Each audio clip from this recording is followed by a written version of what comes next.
Okay, the server panel within Vizrt 4.0 is a very important part of the user interface because it holds all of your assets from the graphic hub. So if we come into our server here, we are in the default workspace and our server here is down in the middle, our server tab.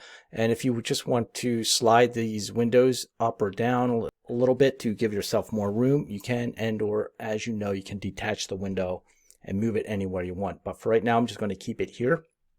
The server window is made up of two panels, the scene tree panel on the left and the item panel on the right. And you can see on the left panel here, I have folders. And when I highlight a certain folder, we come over here to the right and it displays all of the items in that particular folder in the graphic hub. So right now I have all selected and it's showing all of the assets or elements I have within this particular folder. Now I have it broken up into separate folders to organize things a little bit better below my main folder, and we can do that by using these menu items up here. So let's go through the scene tree panel first and these menu items to show you what they do. Now first, you can see how I kind of have this organized. We have a main folder up here and a main folder down here.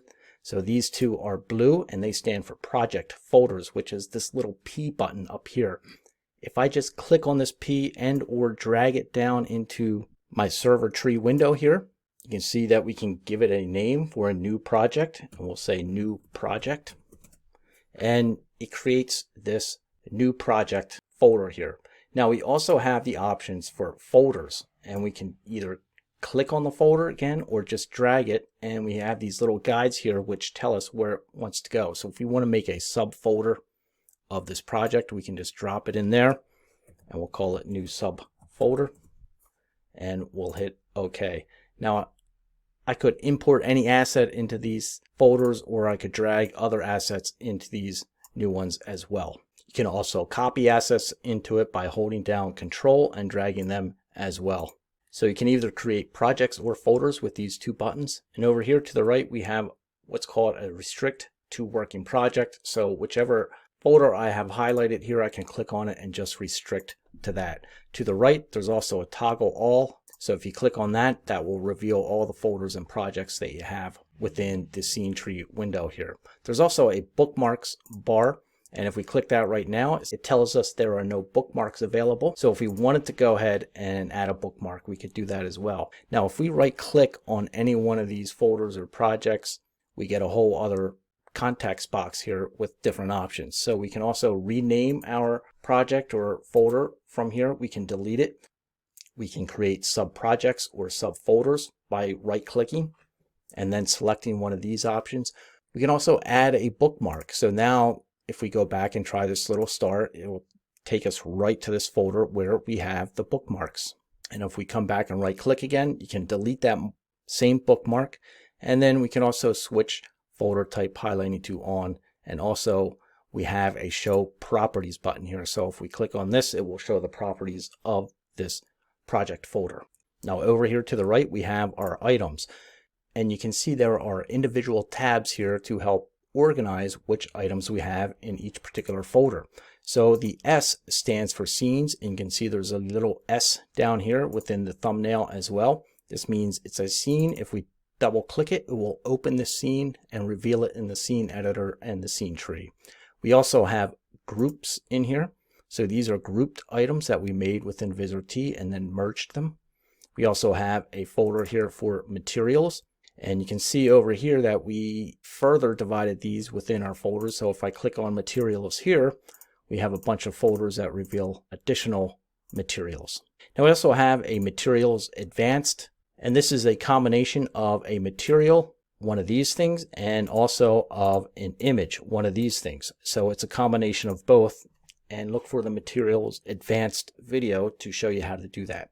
Now there's also an MD tab, which stands for material definitions. Next to that, we have an I tab, which stands for images. So these are all the images or textures that we can use within our scene design. Next to that, we have an F tab for fonts, and these are all the fonts that we have loaded into our graphic hub.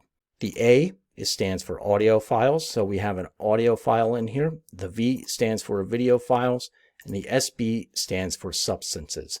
Now, if we come over here to this all, it's going to show us everything that we have within a particular folder. So if you click through your different folders, it will show you what everything is.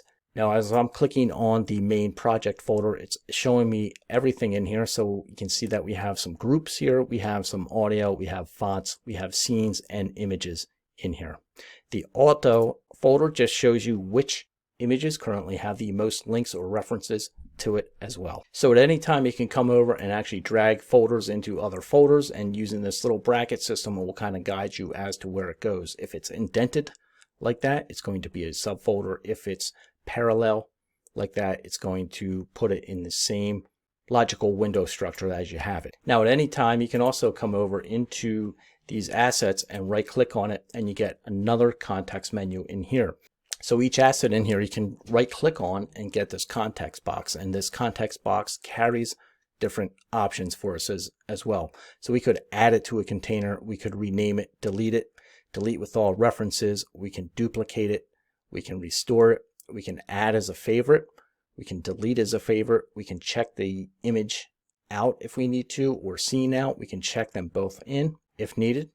And the nice options down here is that you have show properties. So if we wanted to show particular properties of this image, like for instance the file size or who owns it, we could. It also shows the path name and the UUID, which is its special name given to it by the system. Again, if we right click, we also have an option for export, that we could export this. If we click on it, it will just open up a whole nother export. We also have additional options here to show folder links, show keywords, show history, show rights, and close all the properties. So if you wanted to show keywords, if you had any associated to it, you could. By right clicking up here in these particular options, you also have the same options down here once you open one of those windows. So you have the info, you have the links, you have the keywords, you have the history, and you have the rights for each individual object or asset within the server window.